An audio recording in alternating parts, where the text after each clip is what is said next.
I've got a secret to tell you. Make sure no one else is listening. AI isn't going to replace humans. No, seriously, it's really cool. It's going to do amazing things. You want to find out why I'm whispering? I don't even know. Let's get to the good stuff, because you're about to meet somebody who's a storied mind in the industry around artificial intelligence. We talk about AI, we talk about AGI, we talk about everything up to MMA. That's a lot of acronyms. You're going to dig it. This is Slater Victoroff. He's the founder of Indico, and let's get started right now.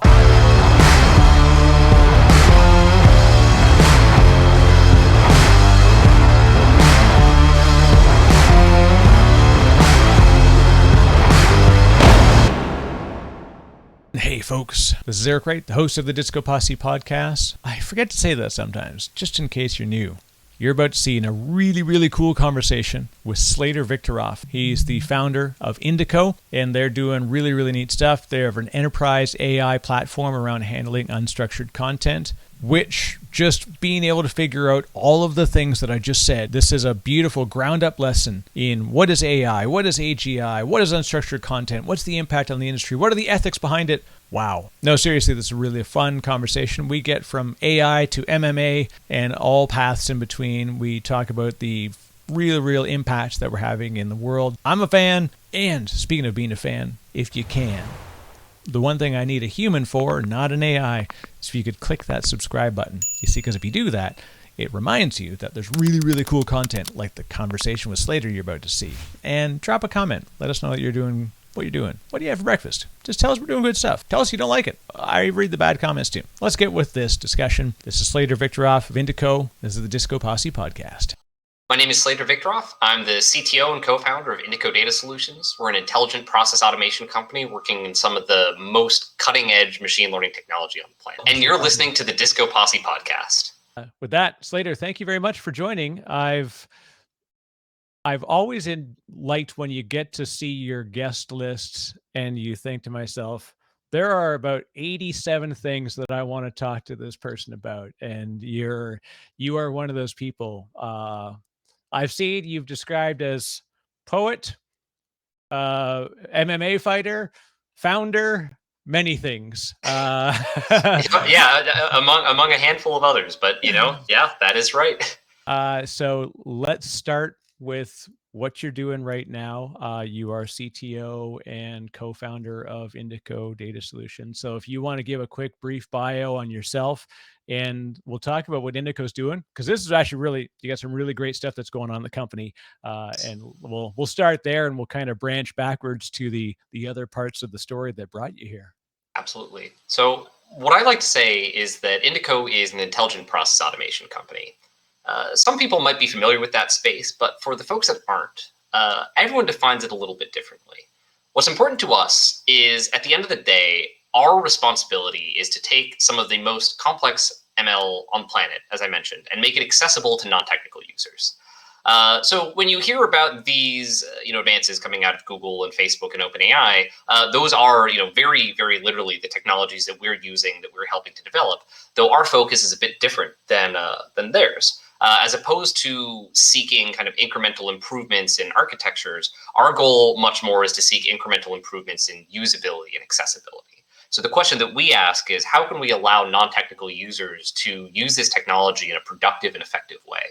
The target that we've chosen for that is primarily document processing. So you think text data, you think image data, and it's a platform that really puts the power of these very large language computer vision models again in the hands of a non-technical user. It allows them to automate their own day-to-day processes, a process that we call stakeholder-driven automation, because the people that are doing it today actually get to decide how this thing is going to be implemented and how it's going to work in production. Now, the neat thing beyond what you do, which is really slick and technically complex, and so you've really helped people to kind of make that jump into the adopting these technologies.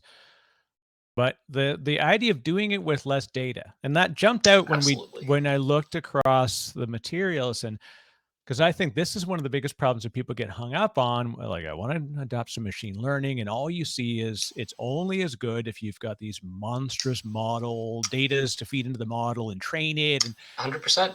And also you talk about unstructured processes as well, which is I'm Canadian, so I say process and project. It's part of my strange accent. But so let's talk about, you don't need that much data. What's the reality behind that? So let me maybe wind back in time a couple of years ago and tell you exactly how we kind of ended up here, and maybe draw some links to some popular advances that people may have heard of. So maybe I'll ask you, Eric, have you ever heard of the paper GPT-3 or the GPT series of papers? Boy, oh boy, have I! In fact, I've tested the heck out of GPT-2 and GPT-3 as far as like natural language processing. So I'm pretty well versed in that one, luckily. So you know Alec Radford, then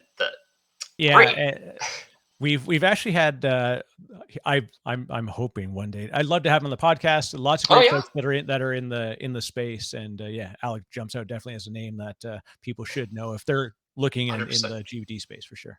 Great. So, Alec is, he's a really close personal friend of mine, and most relevant, he was actually the original co-founder of Indico, along with me. And wow, okay.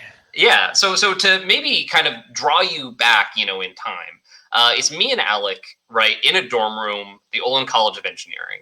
What I always like to say is that Indico was founded between the hours of 5 p.m. and 5 a.m. on Sunday evenings. And it's very, very much the case, right? I mean, it was us doing Kaggle competitions, right? We were there kind of 2012, 2013, very much watching this deep learning revolution kind of happen in front of our eyes. I being, very, very much a skeptic, right? In 2012, I actually said to one of my professors, the war is over, deep learning lost. Now, I'm eating crow in a very serious way now, but I don't think it was a particularly strange thing to believe at the time, right? Kind of middle of 2012. So, really roughly, I fell in love with the technology, right? I think Alec, he was there faster than I was, I will definitely say. But, after a while, and when I really started to see a couple of these applications come to life, specifically in the computer vision domain, and, I started to see some early kind of successes in the NLP space as well. We started to get really excited about the possibilities, and we were doing very well on the Kaggle competitions. We were still in school. You'll still see our name on some of the early Kaggle leaderboards, sophomore Olin hackers, and then we advanced to junior Olin hackers at some point. And at some point, we actually made a bet with each other, and we said, okay, people were asking us, hey, would love to collaborate on projects, and we said, if we manage to make $1,000 in consulting in the next 2 weeks, then we have to make a company. And that is actually, in so many ways, sort of the genesis of Indico, right? Was this idea that, we're sold on the technology. We think it's really got potential. We're just going to try to bring it out, put it in people's hands, see what happens. And we did succeed in that first goal. But the thing that we also learned immediately thereafter was that as well as deep learning worked in these really well-constructed academic, environments, they did not work in the enterprise at all. Right. Our CEO, Tom Wild, likes to sum it up really succinctly. Deep learning is a very, very smart learner, but it's a very, very slow learner. And, this brought us to kind of, 2013. And this, in so many ways, was actually the problem that Indico was created to solve, right? This idea that we want to make this technology accessible. We want to figure out how we actually cross the chasm in so many ways, right? That was obvious even then, right? Is how do we get this in the hands of people? How do we really take this to the next level? And there were a couple of papers that just absolutely inspired us. So it was the early Word2Vec paper, right? It was the Doc2Vec paper after that, and Zeiler and Fergus paper, visualizing and understanding convolutional neural networks. And I'll actually say, huge props to Zeiler and Fergus and the Clarify team, because that paper, it's probably been one of the most impactful papers for me in my entire career, because of just how thoroughly they dispel this notion of, modern network models as black boxes, right? Yeah. Sort of like, you want to see how transparent this is, we're going to break this open. We're going to show it to you in every possible conceivable way. And it kind of hinted at this idea that, these insights were not just useful and meaningful, but they were actually generically useful and meaningful. And that was, again, a really, really powerful concept. And Indico in many ways was kind of formed around this genesis of the idea that maybe this wasn't just true of images, right? Maybe this actually was all kind of a part of the same undercurrent. And, You can see on the Indico side, obviously, we've charged forward very much on fusing text and image information. See, Alec has very much continued on that track, also on the GPT side. It's funny in a lot of ways how closely our work has stayed tied together over the years. Yeah, and now I feel like a terrible human because I totally did not connect that he had been a co-founder at Indico. It was funny. I know the name via the OpenAI and some of the paper stuff. So Definitely. Yep. that is wild. It's a small world. That it is. That is funny. Interesting. We actually, at one of my recent shows, we had Peter Voss, who's from IGO, and he's often talked about as the originator of the actual phrase artificial general intelligence, where AGI is separated from AI. Now, Yeah. there's a lot of people that would probably lay claim to that, as well as who came up with the pets versus catalog, analogy. Oh, sure. I mean, I'm not going to fight for credit on that, though. but it is interesting, like you said, if we look of where these papers had come out, and they feel really onerous for people to even get through because they don't understand, they don't have the math backgrounds. So there's a very unfortunate sense that if I don't understand how it's being written, how could I possibly use the technology that it's based on? Really fair. It's a great point, and it's something that I think is really interesting because, one thing that, again, I just have to give incredible credit to the entire machine learning academic community for is that, the ML space has absolutely been a trailblazer in terms of open research, in terms of really leading the charge on reproducibility. And that's not to say that there's not more work to be done. Right. But they've gone so far beyond what is considered typical in other areas, right? Even just looking at the percent of all impactful papers that are done in open review. I don't know that Elsevier makes a cent from the AI space, and I'm very happy to say that. So that's kind of the one piece. But the flip side is that it is legitimately, it is a very difficult technical domain, right? And I think it's one that is. Not that this is particularly unique to AI and ML, right? But because it is a new space, there's quite a lot of research surface area, right? That means that the right analogies for talking about it, they're not very clear. It's very noisy, and the question of where is interesting stuff happening, like what's happening over here, what's new, what's old. It's very hard to figure out, right? And unfortunately, the only way that you can really cut through it is by, coming up the curve on the math, right? It is re-implementing these papers. It is benchmarking the heck out of them because honestly, even as far as the ML space has gone in terms of reproducibility, we still find that the percent of all papers that you see, even at a top level conference, that are actually generically useful, it's 5 to 10% of them, right? It's actually still quite a low hit rate. That's not to say that, if they're not generally useful, they're not important papers, right? Often they can still have, philosophical benefits, right? And things along those lines. But even still, I think that it points to a little bit of a paradox in the ML space right now, where I think the problems of yesteryear, like ImageNet and, sentiment analysis, they've been solved and found wanting, I would say, right? We kind of like check them off and be like, wow, I cannot believe we thought that would get us to, this golden land. And I don't think that we've come out on the other side of that. We haven't yet found the right way to really test the next generation of AI. Yeah, and I think part of it is we got caught right in the middle of, number one, the academic edge of it, right? Like, can we 100%. do this? So there's the can we. Okay, we did. Now, what do we do with? Which is now where we best leverage these things. And then immediately what became a real pivot for most people, especially that weren't aware of what actually makes these technologies and these things work, is the ethics of the behaviors with which we adopt technology that can do these things.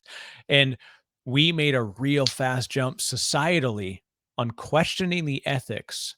We'd never questioned the ethics of, using Objective-C as a programming language. We never tested the objectives of Rust versus Golang. Like, we don't. But when it comes to the transparency and reproducibility problem, this really opened up enough questions that it's like anything where you say, if I can't have it all, I want none of it. And there's a real unfortunate sense that because enough of it wasn't reproducible, or it was very black box, there's a natural automatic distrust.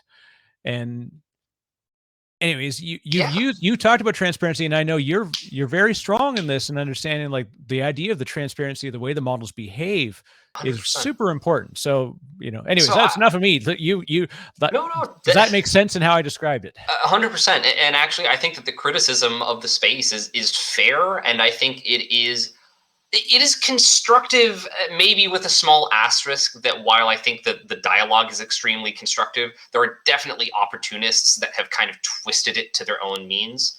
Right. So let me maybe sum up my view, and like maybe another nice historic anecdote for folks. Do you know where the term black box originally came from? I actually don't. This is I love this. Most It's people one of those don't. things that Right. So the original black boxes, right? If you've ever opened up a computer or looked at a circuit, they are integrated circuits. Very literal, like a physical black plastic epoxy box.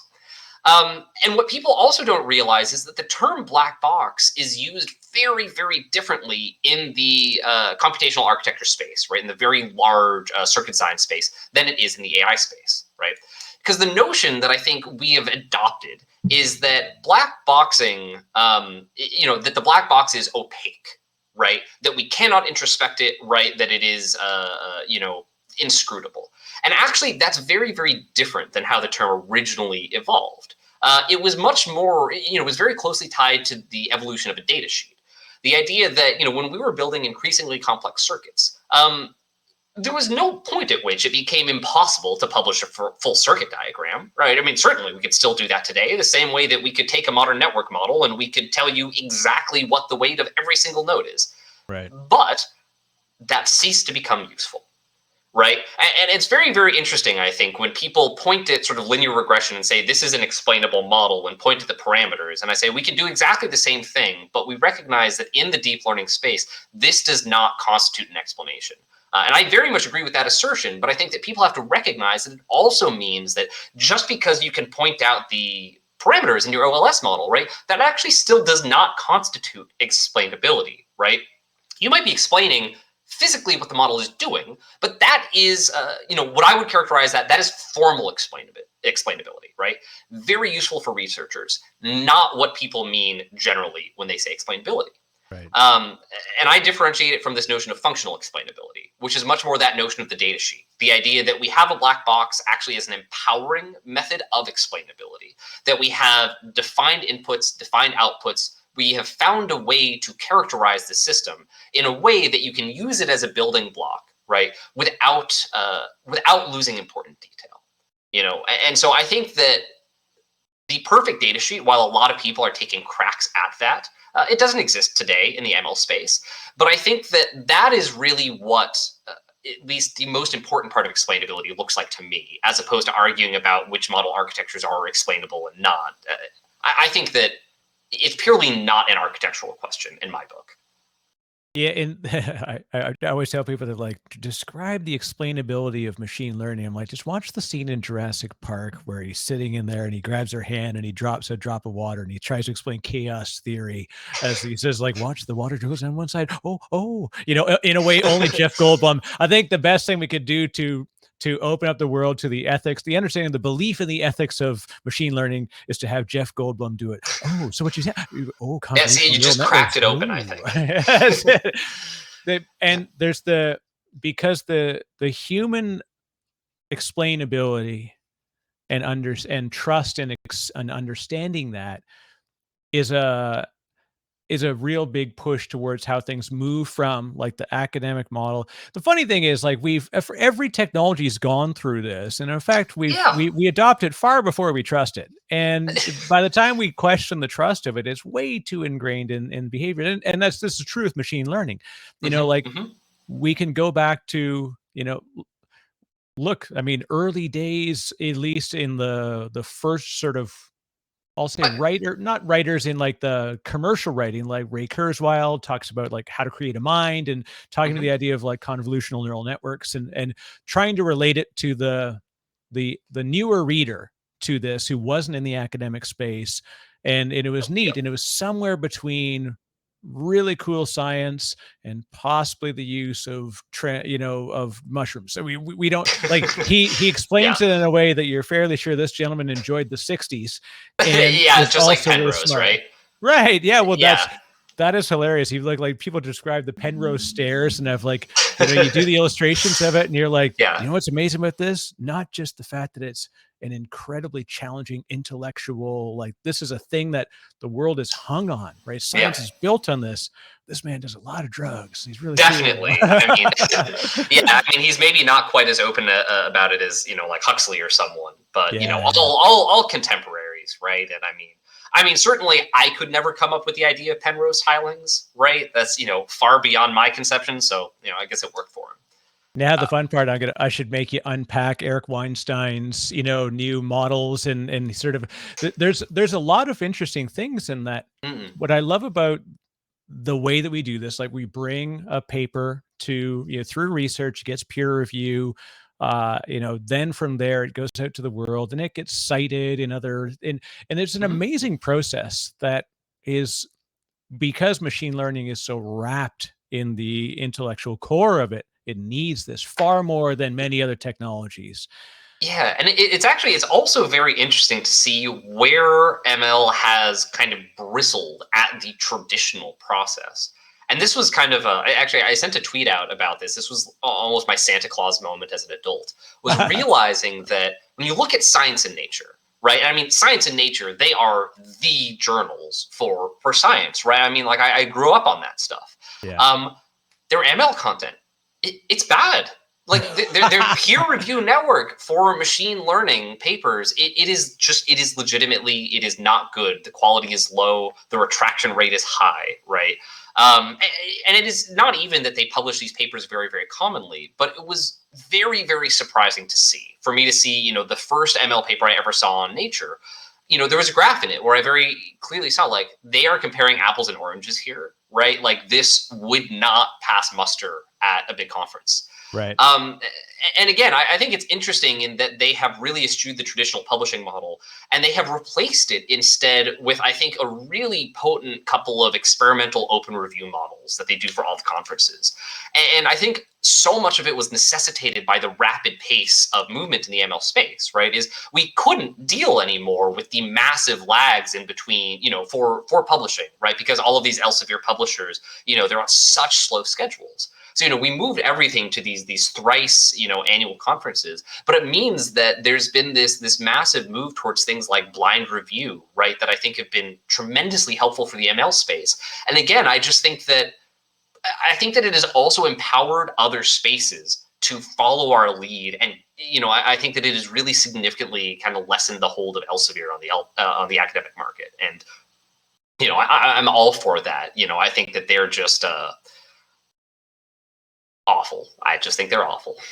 The whole process of it is amazing to me, in that what you have to go through to really bring this stuff to the world, and you're laying bare a lot of your time, and it's an incredible amount. And when we saw then this interesting mix of where there's commercialization of technologies that are based on these things. And then we see the introduction, obviously, of where we can patent methods and do certain things.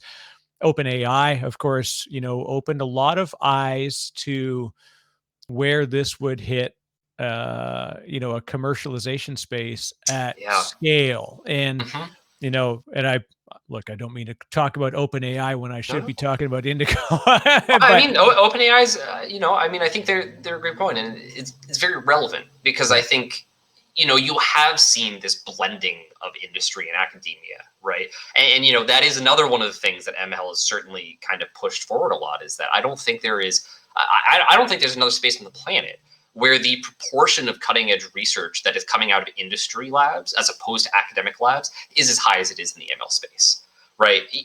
We're talking about OpenAI and Google and Facebook, right? And Amazon and Microsoft. and none of those are academic labs. And it's maybe also a little weird because the US is actually, maybe this isn't fair to say, but I think uniquely bad at machine learning on a global scale if you look at our university system, right? I mean, it was one of the things where I really feel like we got our pants caught down is, the 3 universities that really led the charge out of the gate at deep learning. It wasn't Harvard, it wasn't MIT, it wasn't, any of these universities. It was right. NYU, University of Montreal, and University of Toronto, right? All right, go Canada. I mean, they absolutely deserve it. And, University of Toronto and University of Montreal have done an incredible job just maintaining these dynasties almost of top quality researchers. And, certainly the Courant School at NYU, right? Extremely top tier. And I don't mean to say that there aren't groups like that in the US now. And, Stanford, obviously, they've got a really, really top tier department as well. There are others. Those are just a couple of examples. But Europe, actually, I think a lot of, progressively more and more relevant research in this space is coming out of, random universities in Europe that happen to have a couple of good faculty members. And still today, it feels like the kind of academic juggernauts in the US, they're lagging far behind, right? And instead, that space has been entirely occupied by these industrial research giants, right? Right. I can't say whether that is good or bad, right? It is a big change, and I don't think a lot of people are aware of it. It's weird. It's weird. And I still think we're not sure where it's going to end up. Yeah, and unless we could run a parallel instance of Earth and effectively A/B test it as a digital twin, there's no way to know, like you said, where it's. But I'll say my hypothesis is that we need Sam Altman to be in front of OpenAI, not John Nash, right? If I look intellectually, and I chose just because it was a quick name that came to my mind as somebody obviously that that people will know, so, as an insane mathematician, right? Exactly. Yeah. But so we definitely need somebody who has the ability to run the business of commercializing an incredible technology to advance that technology. It's a really interesting balance of how do we bring these advances to the market? Because if it purely stays in academia, incredible advances will be made, but almost in the shadows. Absolutely. By what OpenAI had to take on when of course GPT-2 came in and it created controversy, and then GPT-3 was like, it was almost like those Outbrain articles, like, this is the model that no one wants you to see, and it talked about like, this could change the world, it could ruin lives, and it's not going to. I mean, the number of articles I saw out there that were, like, an AI wrote this article, are you scared yet? Right? Yeah, like the Guardian did that or whatever. Somehow. I think the Guardian used GPT-3 to write their entire article about GPT-3, which was actually several different organizations have followed suit and actually done the same thing. It was actually kind of funny. I don't know if you remember way back in the day, but we got a little bit of early exposure to kind of how the media was going to grab onto these things. Do you remember the DC GAN paper? No, I don't. So it was a couple of years ago. It was very, very popular, but that was kind of I think the first piece of research that Indico published. Okay. And it was all of these kind of really hot image generative techniques, and people using it for all kinds of stuff. And Vice picked it up, and they used it to generate the cover of, I don't know, like July 2018 or something. All right, now it's coming together. So this is what happens.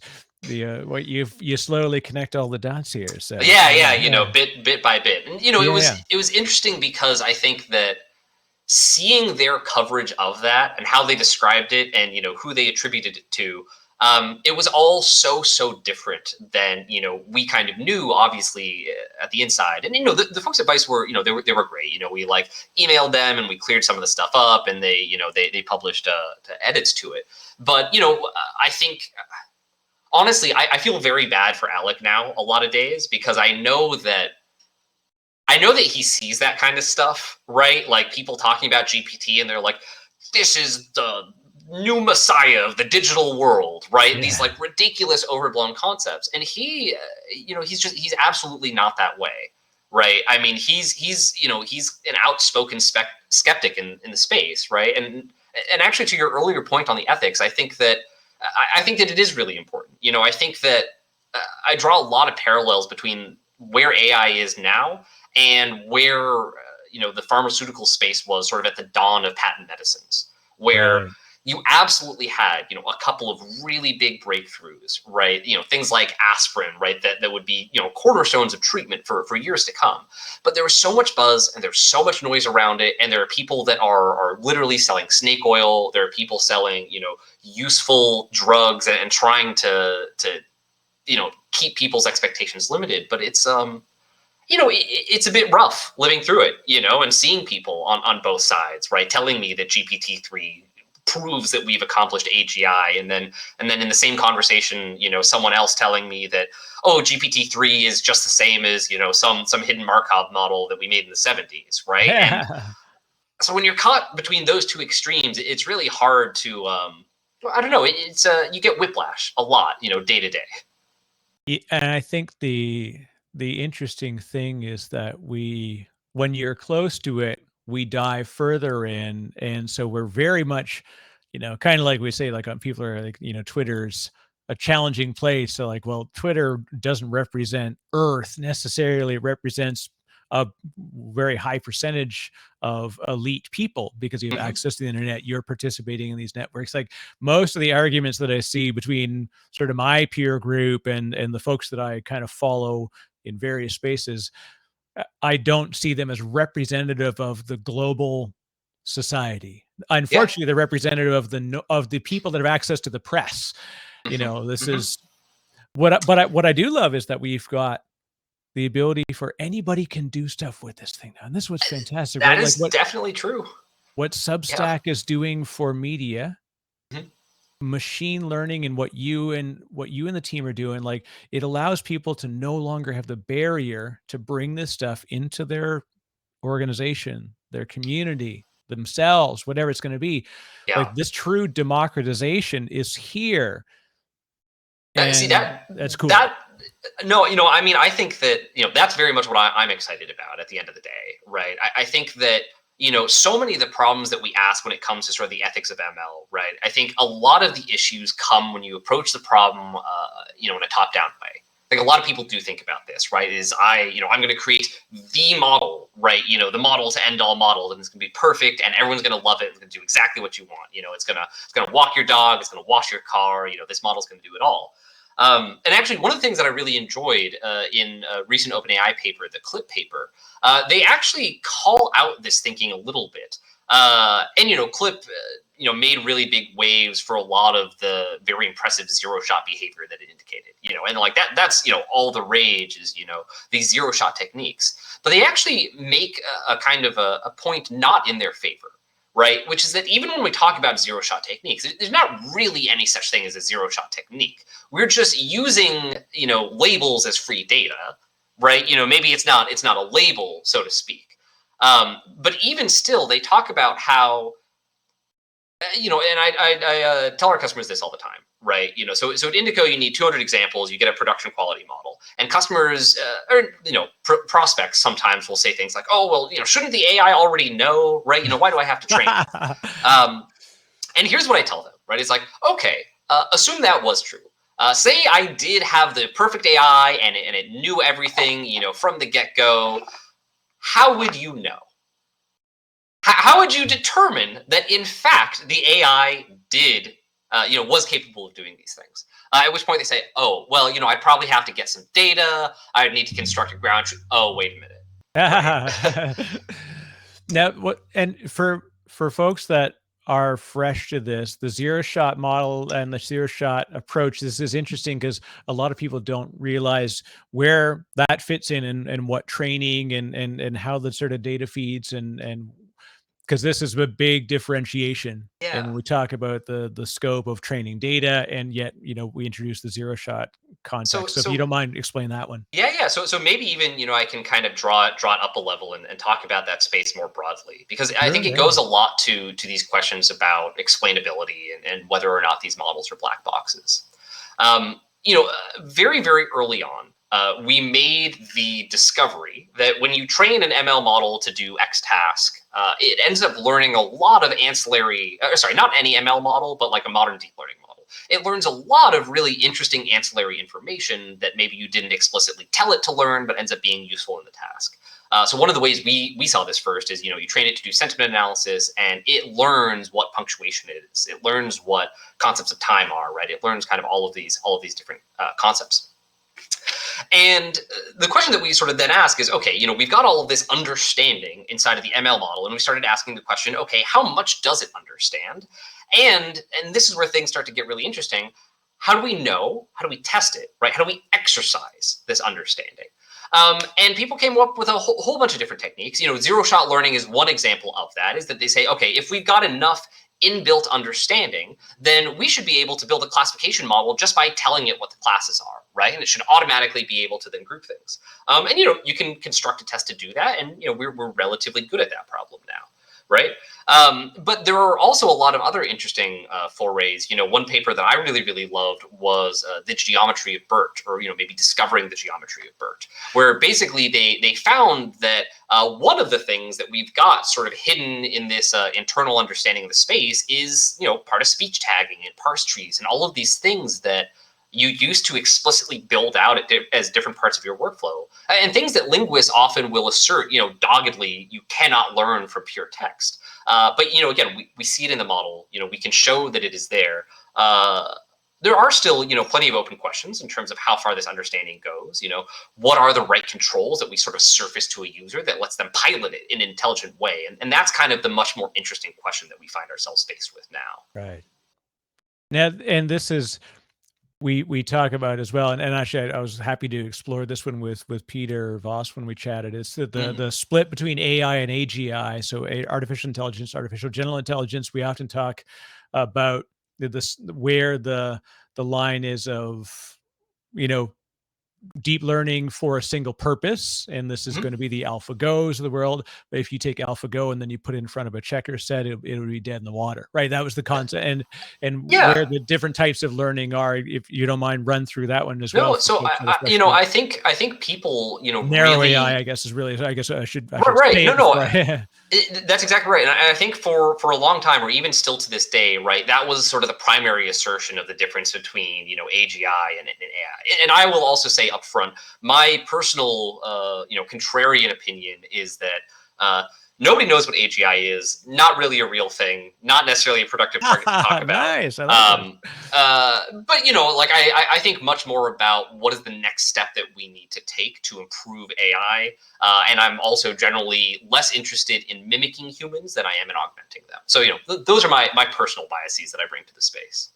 But I think even with that, right, there was this really big supposition that the big difference between AI and AGI, right, and fully replicating humans was narrow versus general intelligence. Right. So this notion that, I'm training things, but, it was almost this, it's almost like the missing link argument, right? Where it's like, no matter how many times you pack it in, right, you can always ask some new version of that question. So first it was, okay, well, it only does sentiment analysis, right? Or, it only does sentiment analysis on movie reviews.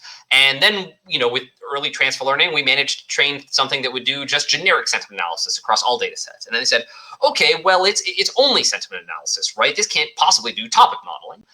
And then we trained models that could do any kind of classification task, right? And run it through the same model. And then they say, well, okay, but that's only classification, right? You can't extend this to other problem types. And then we came up with what I still think is probably the most brilliant, but undersold advance in NLP, is this idea that everything is language modeling, right? Is that we can now use all these multitask learners to throw classification tasks and language modeling tasks and position tagging, part of speech tagging tasks all into the same model, and again do all of these tasks with one model. And then right, and so I think you kind of get the point, right? Is that there's series and series of those objections. We made a lot of progress. I'm sure there's some objections still. We have even now BERT models that are capable of doing, kind of arbitrary NLP tasks in, 100 language, all with a single model. And yeah, I guess some people still think that's narrow AI, but I think it goes to my point that I don't think people grasp what AGI is as clearly as they might think. Yeah, and this is Very interesting, and I remembered a good example was that there was a Canadian banking organization, and they adopted AI. And actually, I saw this. Spoke with the leadership team there on the technical leadership team, and they had done this really neat stuff around introducing, a fully automated natural language, human sounding call center rep. And they introduced it in, and they said it was, they almost wish you had a documentary, camera crew to watch it happen, because they finally they trained it on all the previous calls, and like all this amazing data was into it. So they set it loose on the first real, like, full unaccompanied customer call. Yeah. And it goes through, and it answers a bunch of questions. It goes through, and it very beautifully navigates a true human interaction with steering and different questions, and it was fantastic. Wow. And they said, and it got all the way to the end, and then they said, have we completed the task that you're after? Yes, that's perfect. Is there anything else I can help you with today? And they said it was like the moment in the AlphaGo doc where all of a Oh, sudden they looked, and they're like, they all stopped, and like, that we don't understand why it did that. It didn't make sense. And they interesting. said that they, like, no, they'd never, it was never built into the scripts that they trained, but it had Mhm. listened to thousands of calls, and it Yep, yep, learns yep, that yep, yep. this was a behavior that ultimately, and in the end, they said that what was even more funny is the response was, "No, thank you, but I just wanna say it's so nice to talk to a human for a change." That's awesome. I love that. But I think it's a great point, and I really like that story for a couple of reasons, because I think it really underscores you know some of those next stage problems, right? We've got in the AI space, right? Is that I think in situations where we've done a really good job again of defining, what does success look like? What is the input and what is the output of this system? I Right. think that's where we've almost always been successful in those situations. But sort of similarly, I think that where we found a lot of gaps is that and where I thought you might go at the end there, right? Is, oh, hey, could you give me a call, kind of thing at the end. Yeah. Um, and I think it's a really interesting question that I think we've got to keep asking ourselves as this technology keeps developing, right? Is What's this idea of what can we do, and much more, what can we like measure? What should we be actively kind of incentivizing, and what are we incentivizing? Because I think that have you know the under specification paper by Google? No, no, tell me. This is a really good one. This was Google talking about how basically they are bad. They, and by extension everyone else, is bad at AI. Just like really bad, like beyond saving kind of thing. But it's a pretty intuitive concept. It's just the idea that for a particular task, uh, if I've got a really basic kind of supervision, like classification as a target, there are actually, there's not just a single model that's going to achieve optimal results on that. Now that we can create sort of an arbitrary number of these that are going to be near human accuracy, we've actually got an infinite number of equivalent models that can all do, this particular thing. And what they talk about in this paper is that when you've got that construction, and they kind of argue literally every ML problem in existence has this, you are kind of randomly picking inductive biases, right? By not controlling for them, right? By not testing, by not actually forcing the model to, do particular things, and kind of, again, letting it sort of run wild without a concept of what it's going to encounter. You are making implicit assumptions, even if you're not aware. And they were even able to show cases where, just based on the random seed you used in your optimization run, right, you could not just get different models, but you could actually get systematically different models between the two random seeds, right? And again, you'd have no idea, right? Yeah, well, and it's always interesting, and I know somebody else who's sort of a prominent voice, definitely in the Cassie Kozrikov, who Oh yeah, yeah. She's a good friend of mine. yeah, and she's, I often think, I'm like, I still think that all of Cassie's social media is Cassie's AGI machine, just spitting out text, is fantastic at it. But and the way you need to be out there more doing this stuff, because I think that the humanization more than the simplification is the way I would describe it, of explaining what it is that that ML is functionally doing. But this is where the gap, I think, lives in the industry. We're starting to see more as we see real true use cases where it plays out. And like I said, looking at where Indico is playing and tackling really interesting problems like where you get unstructured inputs and being able to pull those together. Now we can really see, because the truth is, why do we do this stuff? Like there's the intellectual purity of the fantastic nature of machine learning and AI. Which is fun, right? Like I love digging into, I love digging into the UMAP paper as much as the next guy. That's right. The hard part is that when not having the relatability to the specifics of a use case and then seeing the real true results that where like we can societally benefit from this stuff or commercially benefit from this stuff. And most importantly, personally benefit. Let's be real. Yeah. If people are specifically afraid of something, they will be specifically biased to always fear it. Absolutely. The way the analogy that we like to use, and I'll say I'm generally not a kind of sci-fi type guy, but this is an analogy that I think is really, really apt, is that I think many people have this concept of AI as this very humanoid robot, right? Almost android. And, they talk about automation like I'm going to have some robotic worker that's going to come in and it's going to sit next to my human worker, right? And it's going to perform some percentage of their work. And certainly I see why people have that mental model, right? It is a very, very common one, right? It's fed to us constantly by media. But I actually think it's a very bad analogy for several reasons. What we use instead at Indico, and an analogy that I think is just much, much better, is this notion of AI as a bionic arm, right? The idea that really how we ought to be building these systems is with the notion that a human is a part of the global system. We're sort of alluding to this a little bit earlier. I think this is actually a really interesting topic that I'd love to talk more about, is this notion of different kinds of models and different kinds of supervision. Because I think it's one of the places where very early in ML, things seem very, very simple. We had this notion of supervised and unsupervised, right? Or like, unsupervised has no labels and supervised has labels. Easy. It's very much not that way anymore, right? Like we figured out ways of turning unsupervised problems into supervised problems. We found a need to leverage unsupervised techniques within supervised problems. We invented a million new kinds of supervision that, live somewhere in the middle and we're not really sure what to call them. There's another really great quote out of the Clip paper where they talk about the notion of using image captioning as a target task, right? And there's a lot of different ways to construct it, right? But there's some information in how a caption is associated with an image. And they talk about how different papers over the years have varyingly called it either supervised, unsupervised, semi-supervised. And again, you look at like 6 different terms that people have used, all for what is ostensibly the same task. Yeah.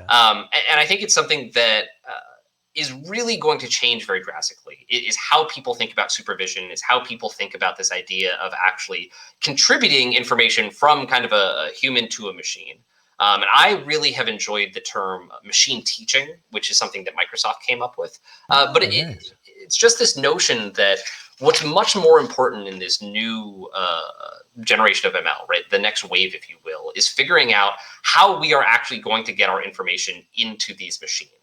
Right, because it's not about replacing us, right? It's about actually interacting with us in an organic way. Yeah, the augmenting of what we do is the most important thing, and I guess that's why sort of societally and it doesn't make good headlines when you say we are going to augment people in amazing ways with machine learning. No, it's true. It's true. Yeah, I was at one of the quotes I often use, and I'm sure misquote, is like Peter Thiel talks about. It says we were promised Star Trek, but all we got was the Star Trek computer, and we didn't get the tricoder, we didn't get the transporter, like we didn't get those things. We just got the bloody computer. And however, that was what has it unlocked in an unfathomable amount of innovation in science, in human genomics, in medicine, in behavioral understanding, like to be able to better. Look, we talk about classification, not just purely the fact that can you tell the difference between a Pomeranian and a blueberry muffin. I don't care about telling the difference between those two things in a picture. What I care about is can I use sentiment analysis to, on the inbound first 30 seconds of a call center, can I detect whether somebody is more likely to be self-harming? There And you this go. is the Right? stuff that I actually give a shit about. and it's Yeah. working. It's working when we don't talk enough about the positive values of what's being done by, and this is being done in the commercial organizations. It's being done Yeah. in in finance, in insurance companies, in medical organizations. Like it's incredible stuff is happening that won't make the headlines, thankfully, because it's just it's getting Because it's it's just getting to working. reality, right? Yeah. It's becoming real, and then when we read about it, we only read about the self-driving car that hit somebody. We don't read There's about a the really millions that didn't. yeah, there's a great Douglas Adams quote that I've tried to internalize over the years. It's something to the I'm probably going to butcher it. It's technology is the term for what doesn't work yet. Nobody calls a refrigerator technology because it works, and I think that there is really something about that. And I often say that my deepest goal is to make AI boring. Right, is to make it just a completely normal, typical part of everyday life, and that's another reason that the analogies that I really like to use are a lot more tool centric. Right, I think another saying that I really love that is a perversion maybe of a Russian saying is "Don't blame a mirror for your ugly face." And I think it's something that people really don't realize is how much this technology is. It is just we are training it to do a thing, and then it is doing that thing. I talk about it sometimes. It's just like traditional programming. You're just coding it with data primarily. There's a little bit of code in there, but mostly you're programming it with data, and it's going to do exactly what you taught it to do, even if you don't quite understand what that is. Right. Now, and this is another quote that I love to pull is the Arthur C. Clarke, and he says that I love any Arthur C. Clarke. sufficiently advanced technology is indistinguishable from magic. And what I love about that is the comparison to machine learning and how it will interact with society is in the same way we talk about like supervised, unsupervised learning, the comparison of narrow AI to AGI, and this idea that a child can learn how to recognize a cat with little learning and Mhm. little exposure to a wide, set of inputs. And so we have this amazing ability that we are going to take that. And I don't care if the machine learns how to recognize a cat immediately right away. Like that, obviously there's portions that require it.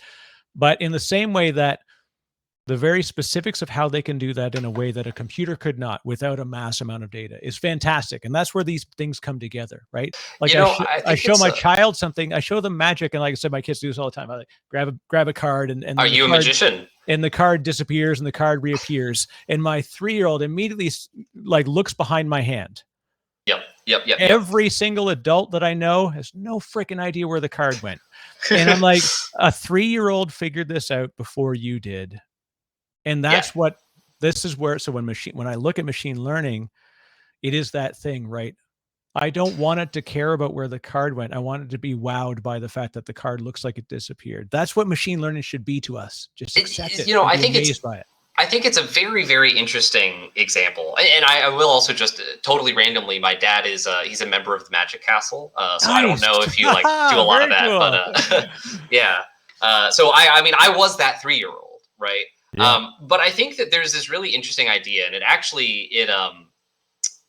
it's around this idea of constraint, right? And what insight really looks like. Because I think that you actually see that same analogy on the ML side. And I want to contest one assertion of yours, right? Which is that adults don't have access to these massive amounts of data. And one of the things that I think I learned really early on is that actually, if you think about the definition at which you just think your eyes, right, and obviously your eyes are a very small portion of all the data you're taking in as a human, right? Right. It is a nonstop, 24/7 high definition video stream, right? Right. Yeah, effectively a trillion years objects and in front of years you, right? before you do anything useful. Um, And I think that's what people do really, often don't realize is actually the amount of data that humans have access to that they're preconditioned on is in a lot of ways much greater than the ML tools have.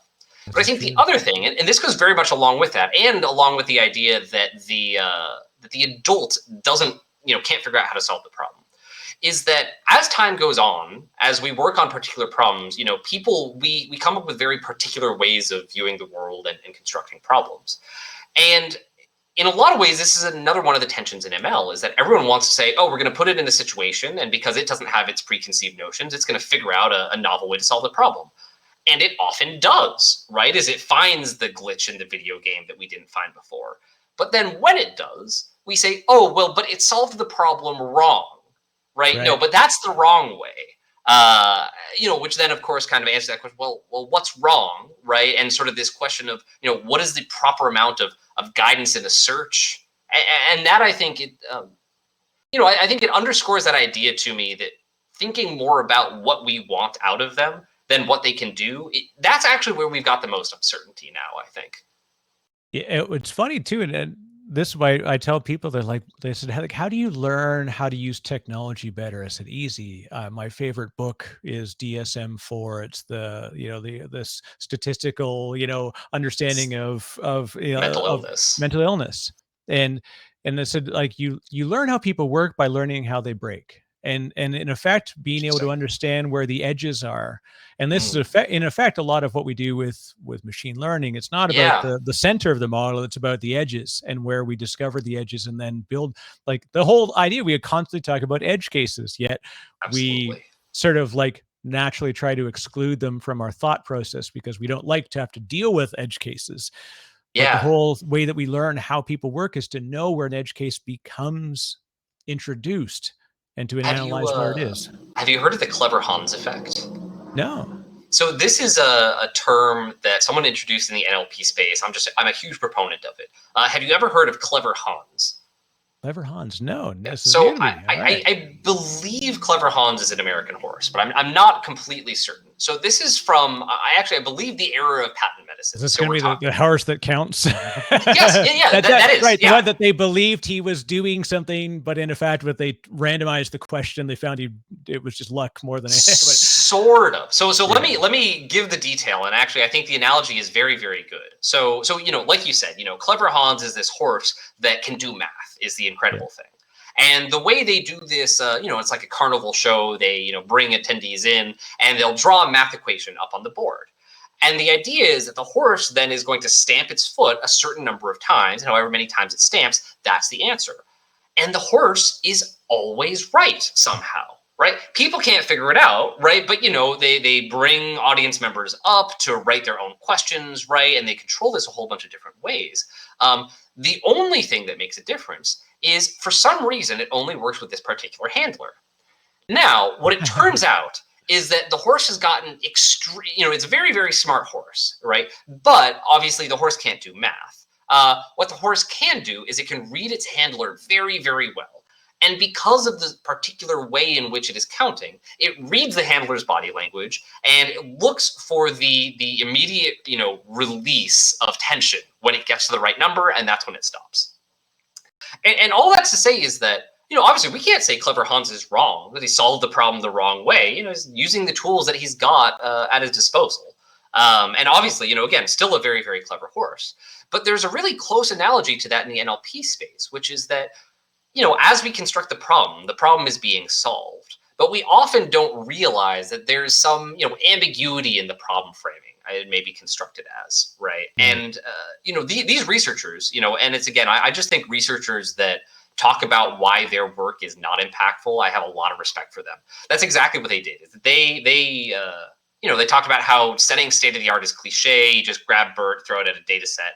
And they did that, and they hit this crazy state-of-the-art, and they said, we waited because actually we didn't believe this state-of-the-art. And then what they did is they actually procedurally sort of figured out how it was working, managed to just tear it apart and, drop their efficacy down to random chance through this kind of really targeted malicious attack of their own model, and used it then to kind of underscore again just how deep the gap was between this performance and what their problem conception was. And again, that idea they're calling the clever Hans effect. And That's amazing. Yeah, it is a tricky paradox. Yeah, well, and the funny thing is, like, most people would think like, aha, so it was a carny trick. And I'm like, no, well, the real trick is that you were mad that the horse isn't a mathematician, but you should be pretty fantastically happy that he's a behavioral psychologist. Like, exactly, right? And it's about understanding which is which, right? And you can say, oh, sure, it's then the horse, it's not displaying real intelligence. It's like, okay, sure, maybe, but I think that it's an overly simplistic view of it, right? And I think really where you recognize that you've got, incredible intelligence and human level performance on the one hand, and sort of easily discoverable, stunning ignorance that even a child can find, if you give them 5 minutes alone with GPT, it's, I think it is the biggest paradox we've got in the ML space today. And this is where the whole, like what you talked about before, augmenting us with technology. This is what it is. Like, and if we look for the purpose of breaking either side of the model, whether it's the computational model or the human model, we could easily do that. We could go to war on that all day long and find the edges, right? It's like the old thing, like, was it someone told Einstein that I could find 10,000 people who will prove you wrong. He says, I only need one. Like it's not the point. It's not about the size of the wrongness. It's the fact that they will use that then and treat it as new data to then hypothesize the next, this is the point of it. Like when I learned how to play poker, so I'm dyslexic, and I have a problem with numerical ordering. Yeah, so I've got dyscalculia, I've got dyslexia, and it's funny, I say dyscalculia and people get really messed up. So I say I'm dyslexic with numbers. Okay. It's a lot easier, but it's sure. But I've got a very good memory, and I've learned how to read people. And so when I played Texas Hold'em, I was fairly successful, and yet I know the math. Like I'm a guitarist, but I can't read music. I know I know musical theory, but I can't read music. I can't read. But here, who would I be then to say that your method of playing poker that relies only on the people's faces and understands none of the statistics behind it is wrong?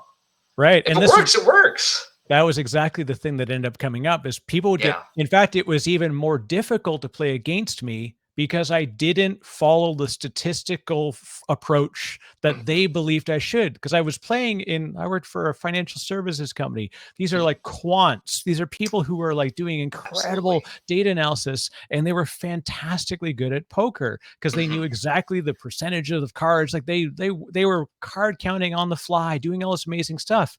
And all I was doing was reading bloody body language and figuring out through patterns of behavior when to go, and you would watch the frustration. They'd like slam down the cards, like, God damn it, it doesn't make any sense. How did you know?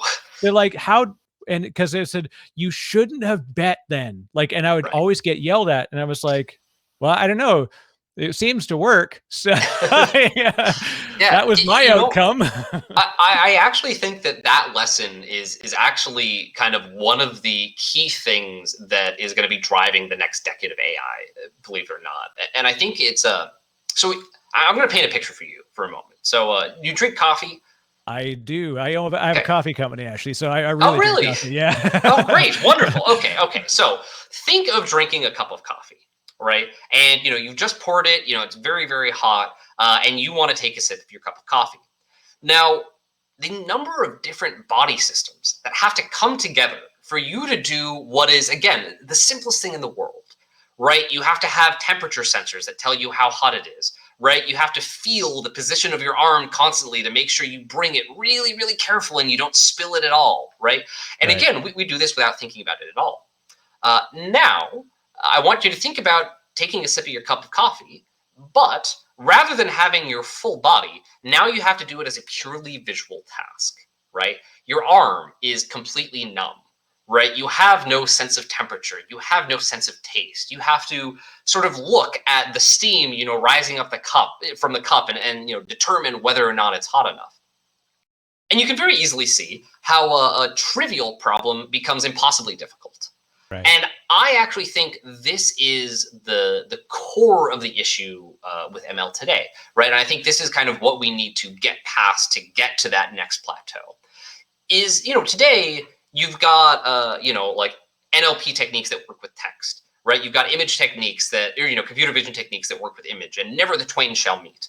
And I think actually this is the single biggest. I've got two actually really big theses, and this is one of the two biggest trends for the next decade of ML research, is figuring out how we actually really truly make these multimodal systems. And OpenAI, they've done one direction of this, right? The notion of building singular models that can interpret both text and image information, kind of reason between the two. I think that's very, very interesting. At Indico, we're actually doing sort of the inverse version of that, right? Which is in the document space, we have to be able to reason across data that is both textual and image, right? The example I use is always, sort of a table. You can imagine you actually cannot solve table processing either as a purely visual or a purely textual problem. You need to synthesize both of them. Right. So I think, both of those sides kind of coming together, I think it's going to shed a lot of light on things that today we look at and sort of say, oh, like how ridiculously stupid, how did it miss that? Yeah, so I don't know. I think it's a really, really exciting area of research. And this, with each thing that we discover that unlocks more science of human behavior, is really where I think this is the true advancements become, where we can better understand ourselves to be able to leverage these tools, right? I mean, we talked about before, like the number of data points. So if you look, if your eyes take in, let's just ballpark, approximately 1 trillion objects. At any point in time, your eyes are seeing 1 trillion things. Of course, Sure. you look and I see 75, right? I see 2 lights, I see a TV, I see a camera, a microphone.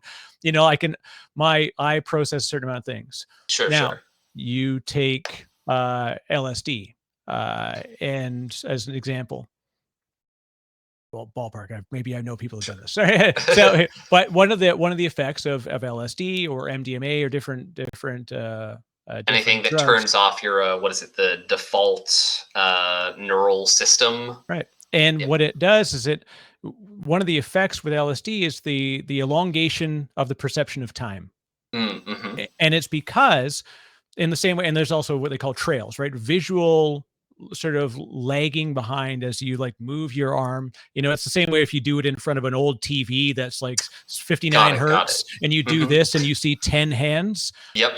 Like in real time, you don't see that, but because you're actually, when your brain is under the influence of these different drugs, it suddenly takes in, and you can interpret much more information. So you visually see these trails because you're actually interpreting all of it in real time more so than normal, right? And so I think this is in the same way we talk about, eventually technology will allow us to unlock, and it's the old 10% brain thing, which we know is like it's not true, but it's not wrong. It's, if we're going to argue of whether it's 10% or whatever.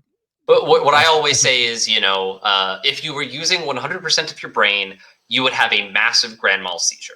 Right, that is what that looks like. Yeah. And so there is this beautiful opportunity where we can do, like, this is where bionics would come into play, that it's not meant to be, create an inhuman use of technology. Is to allow the human use of technology, to be able to have somebody with Parkinson's disease so that you could have something that's on their arm that could actually counter the tremors, specifically because it understands the neurology of the activity as well as the physicality of the activity. So there's a really interesting, another historic example actually along those lines, cochlear implants. This is actually, I actually love cochlear implants as an analogy for the ML space, in a kind of a roundabout way. And, for folks that aren't aware, for many, many years, right, building a cochlear implant from an electrical perspective, it's actually not that complicated, right? And we've been able to build them for decades at this point. Now, for a long time, the way that we optimized cochlear implants is we said, okay, what's really important for people with hearing loss is to hear human voices. So we're going to try to really, pristinely tweak and tune the signal so just the perfect thing flows into the human brain, right? The idea that that's going to, help them. Now, obviously, they're building these filters. The filters are imperfect, right? They're, bound to frequency, and they create this warping and all sorts of nonsense. And they're like incrementally doing it. The biggest advance in the field of cochlear implants in again, decades, was someone just asking the question of, well, what if we just got rid of the damn filters, right? This notion that, okay, well, rather than trying to have this, very, very pristine, carefully calibrated signal, what if we just piped it in and said, like, make use of it? Yeah. And it turns out that worked drastically better, right? And it's because they recognize, what part of this problem should be solved in the brain and what part of this problem should we solve here. It's like, look, the human brain is always going to be better than a circuit at distinguishing human voice from background noise, right? Yeah. It's like, let it do that. Yeah, and I tell you, to pick of any of the examples is fantastic, and I use this even when I talk about technology, and I tell people, like, with where I work, we deal with AI, and we deal with automation, and I give a presentation. The first like 5 minutes of the presentation is just like just straight photos. Right, what they call it, I forget what, the Machu Picchu or something. Where there's some there's some reason way you do it. It's 30 seconds on a slide. It literally is just me. It helps me to tell the story without words.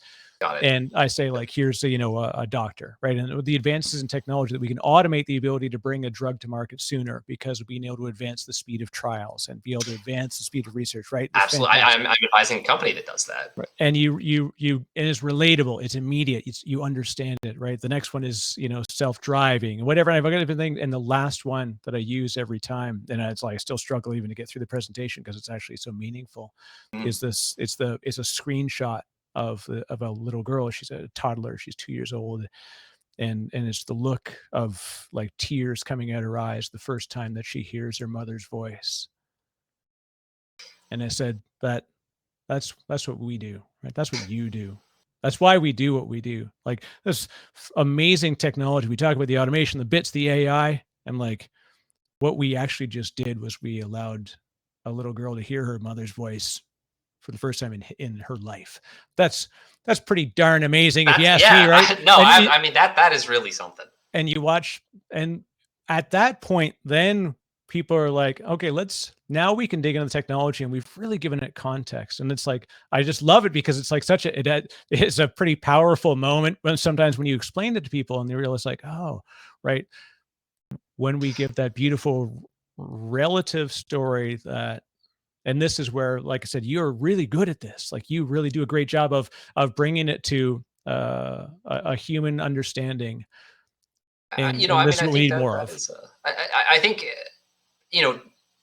something that I often say is, or rather, I will say, people often ask me if the leap from being an engineer to an entrepreneur was a significant one.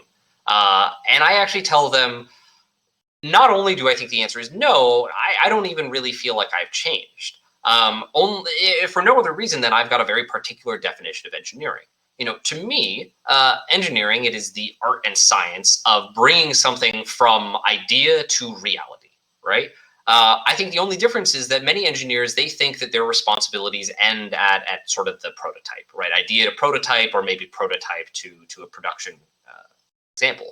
I just draw the picture a little bit broader, right? I say, yes, absolutely, those are core pieces of engineering, but just as important is thinking about how the user is going to interact with the product. And I'm extremely biased here. I don't know if you know Olin at all, but this is like Olin's mantra is that design and engineering, they absolutely work hand in hand, and an engineer with a little bit of design knowledge is a potent weapon. Yeah, well, and in fact, most of the really strong programmers that I know generally come from an liberal arts, or even like behavioral psychology background, because that's why UX is such an important part. And we're going over our regular time. I don't want to cut you off. If you've got a few more minutes, I'd like to keep going, because there's a very human side of what you're doing that I want to tap into. Definitely. Another great example, Lex Friedman. A lot of people know. Yeah, from MIT. Yeah. And I run into him occasionally on Quora. So he's another one who I liken to you in so many ways, because first of all, doing fantastic things in the intellectual space, and then implementing it in the true technology, in practical technology implementations. Yeah, At the same time, it's also a pretty darn good MMA fighter. So is he? He is, yeah. That I did not know about Lex. Black belt in BJJ. Just got it about a year ago, I think. And yeah, so, his ground game is going to be a lot stronger than mine, I will say. My background is karate primarily and like other striking martial arts. So, Yeah. but you know, if I keep him standing, I think I could have a pretty good shot. What is amazing is that when you take the "and" of anybody, and I describe it as this, there's always the other thing, right? There's the people that are incredible intellectuals, they're incredible engineers. It's the "and" that often I find brings more people together, and I mean, ultimately, this is the way that we classify things, right? You're either a musician, a photographer.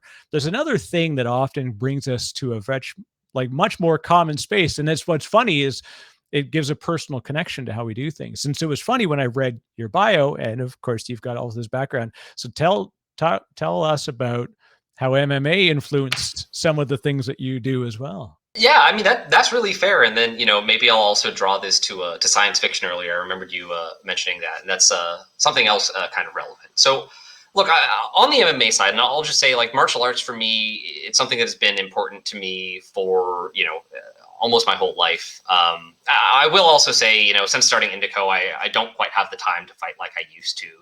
I'm definitely quite a bit rusty, but hard to squeeze it in. it is. What can I say? But I think that more than anything, martial arts was really, really helpful to me in understanding, not understanding, in enduring the motions of an early business, right? And it's something that people don't often, if people aren't really into martial arts, they won't necessarily get this analogy. But different styles of martial arts, different classes of martial arts, right, have extremely different philosophies. And I draw the comparison between sort of karate style, more, Japanese martial arts and Chinese martial arts, that would be, very broadly characterized under Kung Fu, is that, in karate, you're going to be doing a huge amount of conditioning, right? You're going to learn a huge amount of forms, right? Like every single, there's like 10 belts or whatever, like until you get to your black belt, and then you've got, another 10 dans, and, it's just so much content. It is completely different than Chinese martial arts. Chinese martial arts, so Xinyi, and I spent a while studying this in China. Your first 4 years of study comprise 5 moves, and you do each of those 5 moves tens of thousands of times, right? And it's just about this notion that every single time you do it, you're going to get a little bit better and a little bit better and a little bit better. And I don't know. I thought it was really frustrating at first, honestly, right? I kept thinking like, oh, like I'm good at this. When am I going to move on to the next thing? Right. But I would just say like the sheer grit that you need in doing martial arts, right? Like training 8 hours a day is it's a lot, but it's still not as hard as, a 16-hour day with travel at a startup, right? Yeah, that's right. Yeah. Well, there's so much of it. This is another problem where humans and machines, get into this sort of battle format. Like we want to get better at it. We want to move faster than the machine needs us to move. When we become good at something and naturally good, then one of the most frustrating things is learning the format that led to that moment. In the same way that I can't sit down and learn how to read music from notation and then sight read, because I've already learned how to play, and I'll never be able to slow down enough. If I actually if I traded it like a kata and I just said, I will do this thing and I will pick up the Melbay method, I'm going to learn Mary Had a Little Lamb. But I don't. I think like I'm going to learn this really neat Avenged Sevenfold song that I heard. I mean, if you can play that, yeah. Good job. And it becomes the same thing with martial arts, with any physical thing. I'm a cyclist, and so once I was naturally good at it, it became really difficult to go back and learn how I got naturally good at it. Yeah. I mean, I think one of the other things that was actually really tough for me, because most of my history was, more Japanese martial arts, karate and Aikido, switching over to sort of Chinese kickboxing, is that the style is very, very different. And especially on the sparring side, people often think, sparring is very unconstrained, but it's completely not the case, right?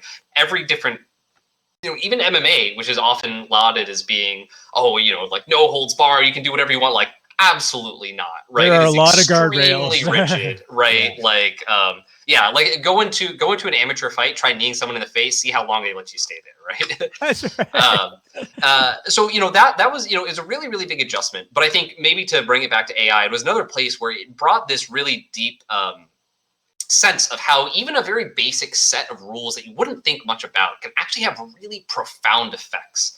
So, for instance, kind of Chinese mixed martial arts, Sanda, is more kickboxing-y than Western what we think of MMA. The way they treat throws is that when you do a throw, if your knee touches the mat, it actually counts as you being thrown as well. So again, and it's a small, it's one rule, right? One line that is, a subtle tweak, and really the rest of the rules are very much the same. But you can imagine how big that small difference is, right? Yeah. It makes it a completely different ballgame. So here's the question. Who's the Hoist Gracie of machine learning? The one that changed the way that we view what the industry is? So I think I'll probably first say that we don't have that character yet. And I think that because But I you will never thought specifically you'd get that question, eh? I know I appreciate the question, but no, I didn't expect it. And I think obviously we can point it at Jeffrey Hinton and Joshua Bengio and Jan LeCun, and very very foundational, right? But they're absolutely not Gracie coming in and actually destroying the first MMA competition. They're not that, right? What they are is like Gracie's father, right? Like the people that came before that really helped to develop the BJJ system foundationally. Right. And we haven't quite hit that, right? There's individuals that have had individual success, but Mark Cuban says that the first person that really understands AI that is going to be able to hold that is going to be the world's first trillionaire. So I think that's probably a little exaggerated, but I do think that we're still muddling through it. I think we might still be a few years out from that person in that moment. It is interesting, and what I love as well is sort of I can detect it in the way you talk about this, is that you have a strong humility in your participation in this, and all of us do, I think, and it's good because while we need the bold space, we need bold thinkers and sometimes bold voices, which may piss a few people off, but in a sense, the broader community who are participating and trying to bring this to the next level look, I mean, very human people. me and Alec, and this was one of the things that drew us to the space in the first place, right? Is we would just email academics, right? I mean, we would read through papers and we'd say, hey, I don't really understand how you did X, could you walk me through it? And we just got such an incredibly positive reaction. Okay, and we know there is absolutely no way we would have been able to do this on our own, right? But it goes a far way, and a lot of people don't realize this. Alec does not have a bachelor's degree, right? And how many spaces can you be in where you would be, internationally lauded as a leader in your field, and you don't need a bachelor's degree to do it? And again, it is very much a moment in time kind of thing, right? And sorry, I think my fundamental point is there's absolutely no way that he or I would have gotten to where we are as these undergrads in a dorm room if it weren't for the incredibly supportive and inviting community. Right. Alec was shooting random messages to Ian Goodfellow when we were sophomores in undergrad, and he responded and he talked him through things. And, I assume that they're co-authors on papers now, though I don't know that for certain. And I absolutely think that it is our goal to continue that. Right. It was the ML space in particular, but even more than that, right? I mean, it was the entrepreneurship space. It was the Techstars ecosystem. It was Boston entrepreneurs, and maybe the Boston part is less relevant nowadays, but no one gets the top, not that I'm anywhere near the top, right? But no one even, gets moderate success without a massive wave of people that help them on the way up. And, I think that the most important thing that you can do if, and again, I've had mediocre success. I've taken maybe the first couple of steps. It's like, give as much back as you possibly can, like for as long as you possibly can. It's what puts the human part of the soul in the process. And it's why we will do well as a society. We're going to struggle through it. We'll struggle with how we get there, and we'll talk about right in the same way that we talk about it in the religious sense. And this often you can see when real deep intellectuals have this thing, they talk about right and truth. They'll actually argue for 3 hours about the definition of right and truth before they even get to the what it is that they're discussing, whether it's right or truthful. My professor always used to say, "You really understand a space when you see the holy wars between the papers." That's Right? right.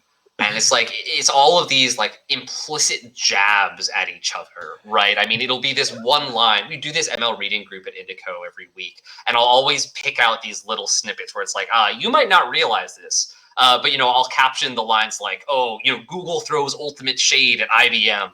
Because that is what they are doing, right? Is they're taking these little, it's like, oh, you might not realize, but 6 months ago, such and such a researcher published and these guys have actually been fighting about it over a while. But again, like they're humans like everyone else, right? We've made a huge amount of progress, but we still have, more that we disagree about than anything. I think that, at the end of the day, the surface area of the AI space is bigger than ever. There's advancements to be made anywhere, and it is a problem in a space so much bigger than any one person.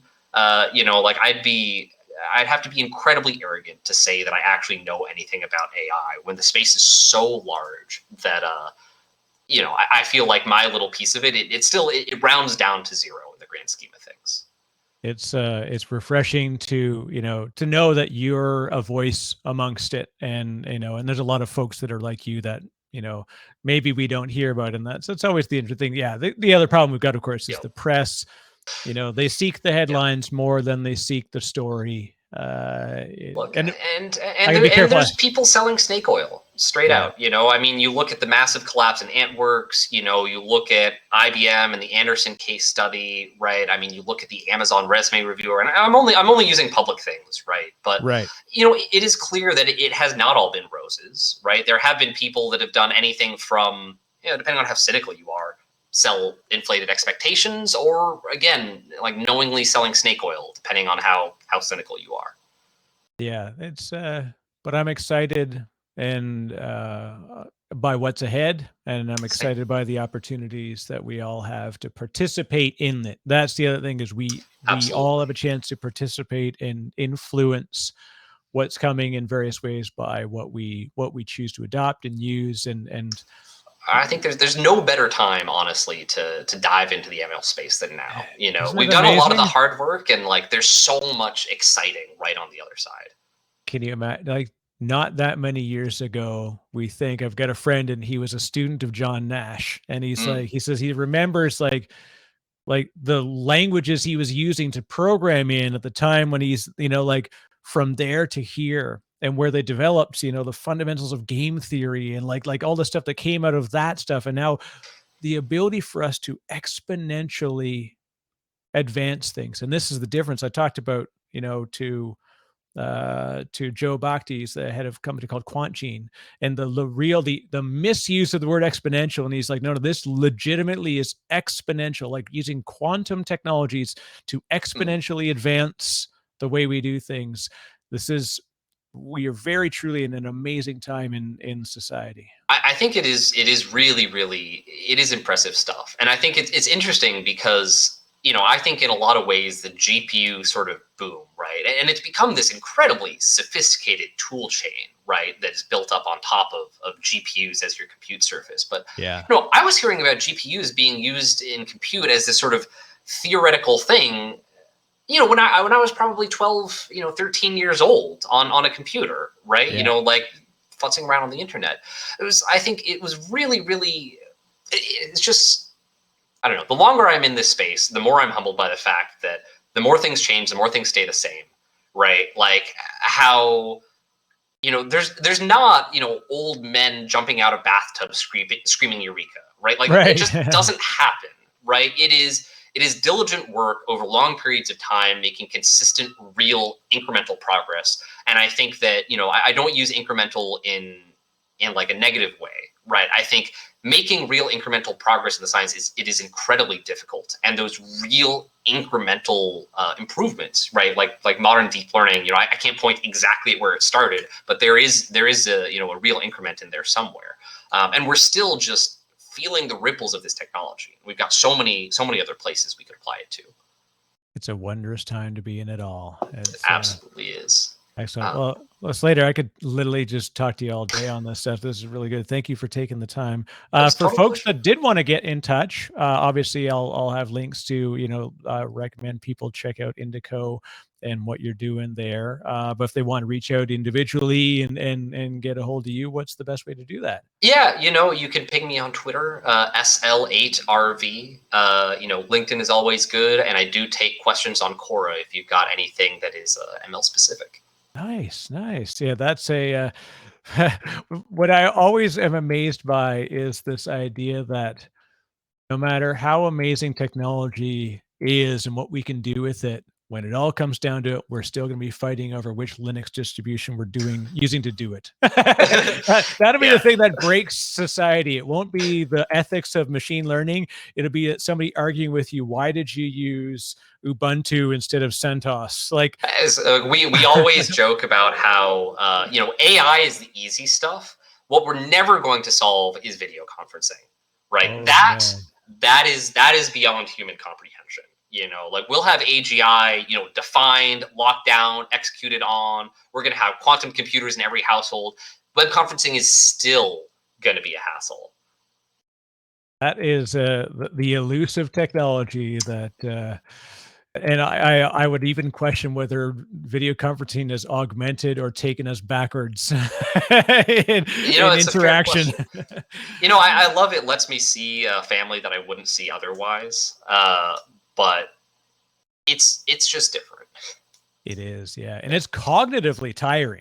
Like when you do a lot of it, like one thing we've learned, and as I keep going into overtime here, but like just the true cognitive effect on us when we spend more time staring into a camera, worse at ourselves. And in fact, there's an unfortunate psychological side of seeing your own face so often during a day that it can actually very much impact the way that people see themselves and the way they, because self-image is that's why images are mirrored. Parting my hair on the other side, actually, because it is too weird. Yeah. And if people don't think that you get weirded out looking at yourself slightly differently, take off the mirroring on the software, like a zoom, like everything. There's a reason we see ourselves in reverse image, and you see that checkbox, and you're like, let me just uncheck that. Like, oh dear God. Yeah. It's almost like when you listen to yourself recorded back the first couple of times, you're just like, who is that person? That's not me. Reason number 28 why I don't edit my own podcast, because I wait to hear, like, did it record? Perfect. Edit the front, edit the back, publish. Yeah. See, it's like I for some reason, every time I record myself, I end up having to crank it up to 2 to 3x speed just so it feels normal and comfortable listening to. Well, tell you what, people hate that. That is the trick that I've done in order to allow myself to listen to myself, because I don't feel like I'm hearing myself. That is me, the same as me mirroring my Zoom so that it feels familiar. That is funny that you say that. And there's probably... I watch everything at like 2 point something X nowadays. There's like a little app and you can throw it on any web player.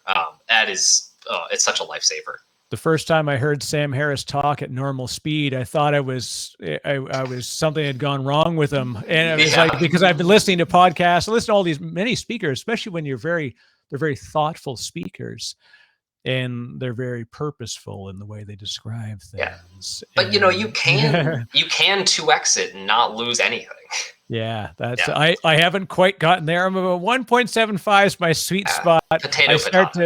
I get lost a little bit, probably because I'm doing another thing at the same time, which I shouldn't, but that's another conversation unto itself. Definitely. Look, well, thanks so much for having me, Eric. Look, it's been a total pleasure chatting. I should probably run off and get back to other things. Yes, we should, but thank you. So Slater, I'll make sure people get connected with you. I really appreciate the time. Total pleasure. You know, thanks for having me, and it was a lot of fun. Thanks.